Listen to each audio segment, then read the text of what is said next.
তো ফ্রেন্ডস, কেমন আছেন আপনারা? নতুন ভিডিও নিয়ে আপনাদের সামনে হাজির হয়ে গেলাম। মানে নতুন ভিডিও তো বটেই, অনেক দিন পর আমি ভিডিওটা তৈরি করতেছি। ভিডিওটার থাম্বনেল দেখে আপনারা বুঝতে পারছেন যে আজকের আলোচনার বিষয়টা কি। হ্যাঁ, এই বিষয় নিয়ে আমি আলোচনা করব। আজকের আলোচনার বিষয় মূলত হচ্ছে ভিসা প্রসেস নিয়ে, মানে ভিসা নিয়ে আর কি, ইন্ডিয়ান ভিসা নিয়ে। তো অনেক দিন ধরেই বাংলাদেশের যে তালমাতাল অবস্থার মধ্যে চলতেছিল, তার জন্যেই ইন্ডিয়া বাংলাদেশের সবার ভিসা বন্ধ করে দিছিল বলা যায়, অল্প কিছু স্পেশাল ভিসা বাদে।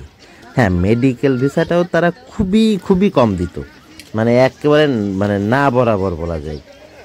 তো এখন তারা ট্যুরিস্ট ভিসাটা তো দিতই না, কিন্তু ট্যুরিস্ট ভিসাটা তারা চালু করতে চাচ্ছে। হ্যাঁ, ইন্ডিয়ার হাই কমিশন থেকে মোটামুটি উপ হাই কমিশনার গতকালই জানালেন ইতিবাচক একটা কথা। সেটা হচ্ছে বাংলাদেশের মানুষের জন্য, ট্যুরিস্টদের জন্য মেডিকেল ভিসাটা তো দেওয়া হবেই, তার সাথে সাথে ট্যুরিস্ট ভিসাও দেওয়া হবে। তবে তার মধ্যে কিন্তু রেখে দিছে। মানে কিন্তু কি, আপনারা দেখতে পাচ্ছেন যে দীঘায় আসছিলাম। হ্যাঁ, দীঘার সমুদ্র বন্দরে, মানে সমুদ্র তীরে আছে, ঘুরে বেড়াচ্ছি। এটা হচ্ছে পশ্চিম বাংলার মধ্যে অবস্থিত। আমাদের যে বঙ্গোপসাগর, হ্যাঁ বঙ্গোপসাগরের হচ্ছে এটাও হচ্ছে বঙ্গোপসাগর। আর যেহেতু বাংলাদেশে হচ্ছে বিখ্যাত কক্সবাজার সমুদ্র বন্দর আছে, তো আমার কখনো যাওয়া হয়নি। তবে ইন্ডিয়াতে যেহেতু আসছিলাম, মনে করলাম যে দীঘায় যেয়ে ঘুরে আসি, তো সেই জন্যেই দীঘায় আসছি। আর আমি যেটা নিয়ে আলোচনা করতেছি নিয়ে কথা বলা যাক।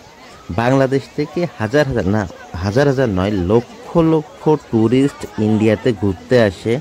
তারা মেডিকেল ট্রিটমেন্টের জন্য যায়, কলকাতা থেকে শুরু করে বেঙ্গালুরু, চেন্নাই, ভেলোর, সিএমসি, মানে অনেক জায়গায়। তো সেক্ষেত্রে মেডিকেল ভিসার জন্য তো যাই, আর হচ্ছে ট্যুরিস্ট হিসেবে যাই, মানে বিভিন্ন জায়গায় ঘুরে দেখার জন্য। আমি যে মানে আসছি ট্যুরিস্ট ভিসা নিয়ে, এবং আমার একটু ঘোরার দরকার ছিল, যার জন্য আমি ঘুরতে আসছি। আর প্লাস অনেকে আসে কেনাকাটা করার জন্যে। আপনার অনেকের বিয়ের কেনাকাটা, ঈদের কেনাকাটা, আবার পূজার কেনাকাটা, এই কেনাকাটার জন্যেও ইন্ডিয়াতে চলে আসে মানুষ, যে ভিসা করে এখান থেকে কেনাকাটা করে নিয়ে যায়, এবং অনেক কম দামে, সত্যিই অনেক কম দামে তারা কেনাকাটা করতে পারে এই কলকাতায় আসলে বা ইন্ডিয়াতে ঢুকলে। এই সুবিধাটা এতদিন বন্ধ করে রেখেছিল ইন্ডিয়ান গভর্নমেন্ট, এবং বন্ধ করেছিল শেখ হাসিনা সরকার পতনের পর থেকে। তো এই 7-8 মাস ধরে পুরো বন্ধ। তো ট্যুরিস্ট ভিসা তো একেবারেই বন্ধ নাই, আর হচ্ছে মেডিকেল ভিসাও দিচ্ছিল খুবই সীমিত। আর স্পেশাল কিছু ভিসা, সেটা তো আর সবার জন্য নয়। তো এই ট্যুরিস্ট ভিসাটা কবে চালু হচ্ছে এক্স্যাক্টলি আপনাকে বলতে পারতেছি না যে এই তারিখে চালু হচ্ছে। তবে হাই কমিশনার থেকে, ভারতের হাই কমিশনার জানিয়েছেন খুব ইতিবাচক কথাটা, যে খুব শীঘ্রই চালু হতে যাচ্ছে। তবে সেখানেও কিন্তু থাকবে, মানে যারা হচ্ছে ট্যুরিস্ট হিসেবে যাইতে চাবেন, যেখানে যাইতে চাইবেন সেই লোকেশানটা আপনাকে উল্লেখ করে দিতে হবে, আর কোন হোটেলে থাকবেন সেই হোটেলের আগাম বুকিংও করে নিতে হতে পারে। মানে একটা জটিল বিষয়। তবে ট্যুরিস্ট ভিসা দেওয়া শুরু করলে আস্তে আস্তে আমার মনে হয় আগের মতো শিথিল হয়ে যাবে। আপনি ইন্ডিয়াতে যে কোনো জায়গায় ঘুরতে পারেন, কোনো ব্যাপার না, এটা আস্তে আস্তে শিথিল হয়ে যাবে। তো ভিডিওটা এই জন্যই করেছি, খুব দ্রুতই আর কি ইন্ডিয়ান ভিসাটা চালু হতে যাচ্ছে। এর আগেও আমি কয়েকটা ভিডিও করেছিলাম এর উপর, যে ইন্ডিয়ান ভিসা পুরোপুরি বাংলাদেশের জন্য, মানে বাংলাদেশের মানুষের জন্য ইন্ডিয়ান ভিসা পুরোপুরি বন্ধ হয়ে গেল, সেটা নিয়ে ভিডিও করেছিলাম। তো এই ভিডিওটা করছি যে দ্রুতই চালু হচ্ছে, তবে কবে চালু হচ্ছে এটা এক্স্যাক্টলি জানাইতে পারলাম না। যখনই নিউজটা আসবে আমি এক্স্যাক্টলি আপনাদের বলে দিব যে এই ডেট থেকে শুরু হবে বা হয়ে গেছে, এমন একটা ব্যাপার।